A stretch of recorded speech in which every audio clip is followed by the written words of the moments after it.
ఏదైనా ఒక పని చేసినప్పుడు పలానా ఆర్గనైజేషన్ నుండి దాని సపోర్ట్తో మనం ముందుకు వెళ్తూ ఉంటాం. కానీ స్పెషల్గా ఆ ఆర్గనైజేషన్ ముందు పెట్టుకుని ఆర్గనైజేషన్స్ చూసి ఇన్స్పైర్ అయ్యి తన సొంత డబ్బులతో చాలామందికి సేవా కార్యక్రమాలు చేస్తున్నటువంటి వ్యక్తి మనతో ఉన్నారు. హలో అండి, మిమ్మల్ని ఫస్ట్ అప్రిషియేట్ చేయాలి.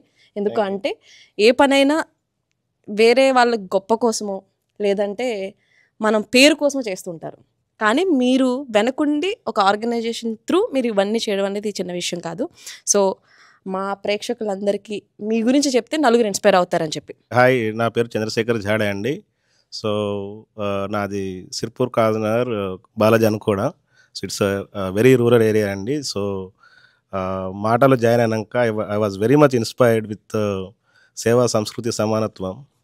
ఆన్ ద సేమ్ లైన్ నేను కూడా ఒక ఇన్స్పైరేషన్ తోటి మన ఊర్లో ఎందుకు ఒక ట్రస్ట్ పెట్టి, ఒక పల్లెటూరులో ఎందుకు ట్రస్ట్ పెట్టి రన్ చేయొద్దని కాన్సెప్ట్ తోటి, విద్య, ఆరోగ్య, ఆర్థిక సాధికారత అన్న కాన్సెప్ట్ తోటి సో ట్రస్ట్, ఒక నాన్ ప్రాఫిటబుల్ ట్రస్ట్ ఓపెన్ చేసి, సో పిల్లలకు స్టడీ సర్కిల్, అక్కడ గవర్నమెంట్ స్కూల్స్ ఉన్నాయి, గవర్నమెంట్ స్కూల్స్లో చదువుతున్న పిల్లలకు స్పోకెన్ ఇంగ్లీష్, మెయిన్గా స్పోకెన్ ఇంగ్లీష్ మీద, అక్కడ పల్లెటూరులో స్పోకెన్ ఇంగ్లీష్ అండ్ ఇంగ్లీష్ రాదు యాక్చువల్గా. సో ఒక మంచి ఒక ట్యూటర్స్ తోటి, ఒక సర్టిఫైడ్ ఒక ఎడ్యుకేషనల్ ఇన్స్టిట్యూషన్ రన్ చేస్తున్న ట్యూటర్స్ తోటి అక్కడ spoken English plus competitive exam coachings ఇస్తున్నాం యాక్చువల్గా. అలాగే ఒక యోగా సెంటర్ కూడా ఓపెన్ చేసాము. Almost like 150 capacity yoga centre ఉంది. So we have like 60 to 70 members students ఇప్పుడు ఆల్రెడీ మనకు రోజు ఎవ్రీ ఈవినింగ్ క్లాసెస్ కూడా అటెండ్ అవుతున్నారు. So more focus to the poor people, poor students to help. ఒక success story ఏంటంటే, మేము నవోదయ కోచింగ్స్ ఇస్తానికి అప్లికేషన్స్ కోసం వెయిటింగ్ చేస్తున్నాం అన్నట్టు.